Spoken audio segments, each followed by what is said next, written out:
elevation of ear, AD হচ্ছে right ইয়ার, এ হচ্ছে left ইয়ার, AB হচ্ছে যে বোথ ইয়ার। যখন আমরা মেডিসিন ইনস্টলেশন করি তখন যখন 3 বছর থেকে বয়স বেশি থাকে তখন আমরা যখন দিই তখন কী করতে হয়, আমাদের পিনাটাকে আপওয়ার্ড ব্যাকওয়ার্ড করতে হয়, আর লেস দেন 3 ইয়ার্স হলে আমাদেরকে ডাউনওয়ার্ড ব্যাকওয়ার্ড করতে হয়। এবং ইয়ার ইরিগেশনের যে সলিউশন থাকে, আমরা যে কানে পরিষ্কার করার যে সলিউশনটা দিই তার টেম্পারেচার অবশ্যই আমাদের বডি টেম্পারেচার সমান থাকবে 98.6 ডিগ্রি ফারেনহাইট। এবার দেখা গেল কোনো হচ্ছে যে কি ফরেন বডি এন্টার করেছে ইয়ারের মধ্যে, সেটা জীবিত, সেটা আমরা কী করবো, সেখানে মিনারেল অয়েল আমরা ইউজ করি বা অ্যালকোহল ইউজ করতে পারি।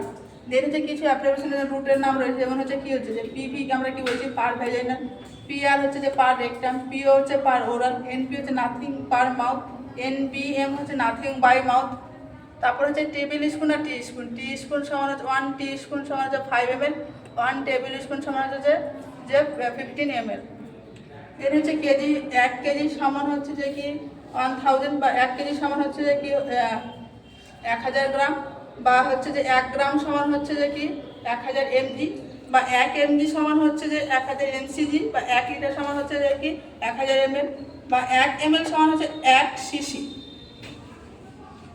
1 মিটার সমান হচ্ছে যে 100 হচ্ছে যে কি সেমি, 1 ফিট সমান হচ্ছে 30 সেমি, 1 ফিট সমান ইঞ্চিতে যখন কনভার্ট করছে আমরা হচ্ছে 12 ইঞ্চ, যখন হচ্ছে 1 সেমি সমান হচ্ছে আমরা মিলিমিটারে করছি 10 mm, দেখুন হচ্ছে আমরা 1 ইঞ্চ সমান 2.5 সেমি, এটা সব থেকে গুরুত্বপূর্ণ কিন্তু। তারপরে 1 কেজি সমান হচ্ছে 2.25 পাউন্ড, দেন হচ্ছে 1 কেজি ইকুয়াল টু হচ্ছে যে কি 1000 মিটার, দেন হচ্ছে 1 মাইল ইকুয়াল টু 1.6 কিলোমিটার। দেন হচ্ছে রাইট অফ ড্রাগ অ্যাডমিনিস্ট্রেশন, আমরা কী করি যে যখন কোনো পেশেন্টকে ড্রাগ অ্যাডমিনিস্ট্রেশন করি তখন আমরা কী করি 10 রাইটস ফলো করি। তো আমাদের কী করতে হবে, ফার্স্টে আমাদেরকে রাইট পেশেন্ট নিতে হবে, রাইট পেশেন্ট বলতে এখানে পেশেন্ট আইডেন্টিফিকেশন ডেটা নিতে হবে আমাদেরকে, কোন পেশেন্টকে আমরা দিচ্ছি। তারপরে রাইট মেডিসিন, আমাদের কোন মেডিসিন দেবো সেটা অবশ্যই আমাদেরকে নিতে হবে। ডোজ জানতে হবে আমাদের, রাইট ডোজ কতটা ডোজ রয়েছে এবং কোন রুটে যাবে সেই মেডিসিনটা এবং কোন টাইমে দেবো, আমাদের করতে হবে সমস্ত জিনিসগুলো জানতে হবে।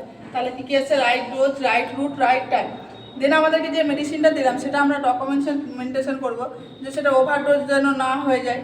তারপর আমরা রাইট অ্যাসেসমেন্ট করবো, দেন রাইট ইভ্যালুয়েশন করবো যে আমরা কোনো পেশেন্টের তো প্রবলেম দেখছি, তারপরে রাইট এডুকেশন দেবো পেশেন্টকে যে সেই মেডিসিন খাওয়ার পর কী অসুবিধা হতে পারে সেগুলো আমরা কী করবো এডুকেট করবো। যদি কোনো পেশেন্ট বলে যে আমরা সেই মেডিসিনটা নেবো না, তাহলে পেশেন্টের কিন্তু রাইট রয়েছে রিফিউজ করার।